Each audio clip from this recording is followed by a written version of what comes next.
It feels like we've watched disaster after disaster at Disney over the last few years, whether it's a box office flop, whether it's billions of dollars lost on streaming, or whether it's the consistent string of PR nightmares that they have to deal with. It seems like every other week somebody is out there suing Disney for something. Well, once again, it looks like Disney's going to have a massive PR nightmare on their hands, because it looks like all the things that we've been saying, the things that they've bragged about when it comes to their hiring practices, it seems like those things are being confirmed by insiders at Disney against their will. We've watched as the DEI agenda has infiltrated Disney, torn it apart from the inside, and turned this once family-friendly brand into something that people don't trust anymore. And that agenda comes into play in nearly everything they produce. Hits like Inside Out 2 are few and far between of things that aren't seemingly infected by the woke agenda.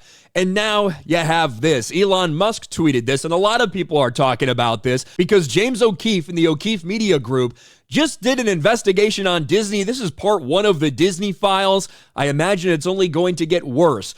And the things that we've been saying about Disney's hiring practices, how they discriminate against white people, how they're just looking to check off boxes for minorities or underrepresented groups when they make hires across the board, that is all being confirmed by someone high up at Disney. Take a look at this. Senior Vice President at Disney, there's no way we're hiring a white male. Now, this is a 20-minute video. It's all over Twitter. It's uploaded to the O'Keefe Media Group YouTube channel as well. Highly recommend everybody at some point go watch the whole video. We're going to watch about 2 minutes of it where they introduce a lot of these things. But just listen to what people at Disney are admitting.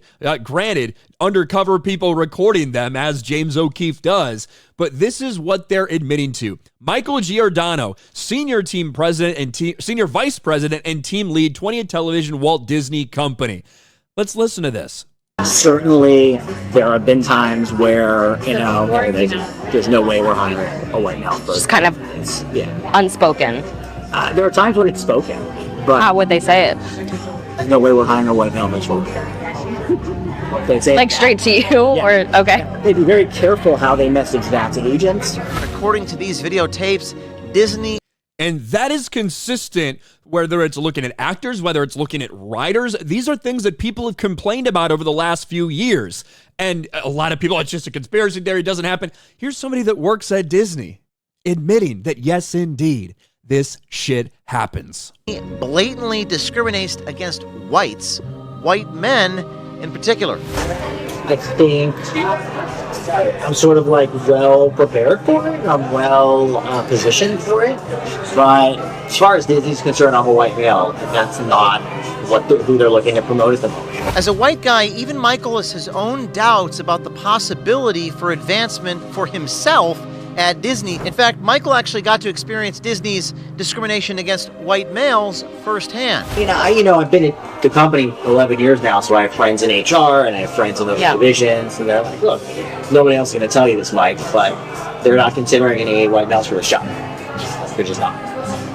That's not what they want. They even passed over a qualified half-black person for a promotion because they didn't look black enough. Now, this might be my favorite part. Yeah, we know that they don't want to advance white. They don't want to hire white people for certain things. They're looking to diversify. But even when you're biracial, I guess it's just not enough. You look too white. We're looking for somebody that looks a little more black to fill this position. No shit. We wanted to hire somebody in the department a few years ago now who was half black, but didn't appear half black. And there was a creative executive who was like, we're not, that's not what's wrong. They wanted somebody in meetings who would appear a certain way, and he wasn't gonna bring that to the meeting. I mean, it kind of feels like at some point there's going to be a lawsuit. That's kind of how it feels, just because of, And that is a lawyer talking. So how does Disney... At some point, it feels like there's going to be a lawsuit. And they even he even admits they use different buzzwords to try to protect themselves from certain things, to maybe not come right out and say that they're not going to hire a white person. Practices, they use code words and buzzwords. I'm guessing that there's acceptable code words and buzzwords that are used to explain what that they're looking for.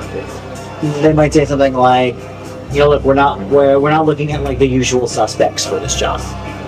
You know, so it's like not like a legally actionable thing, but everybody knows what it means. They, you know, for writers and actors, you hear all the time, like, you know, looking to hire writers and actors who bring diversity. I'm not looking to bring on any more clients who are white. The Disney tapes, the Disney files, whatever you want to call it. Again, that's a 20-minute video. I'd recommend everybody go out and watch the entire thing. They use snippets up front to kind of give you the headlines, the bullet points of what they're going to be discussing. And I would imagine a lot more is going to come out over the next few days and weeks. And, you know, if you don't like the way that James O'Keefe and his media group do things with the undercover stuff, you think it's kind of shady, that's fine. We're just presenting what has been presented, and it's confirmation of so much of the stuff we've seen. We've seen those leaked Zoom calls with Disney executives. We've seen what they have up on their page, what their goals are to decrease the amount of white people that are presented in entertainment and that they hire for these things. We've heard it time after time, and we always hear, it's just a conspiracy. It's just people making things up. Here you have it from somebody at a high position at Disney confirming that all these things are true. Not exactly what Bob Iger and Disney probably needed right now, but it is what it is, and it is what we've been saying it is. Let me know your thoughts about this in the comments section below. Smash a like button, subscribe to the channel, ring the bell for notifications, share this video out there, and I'll talk to you later.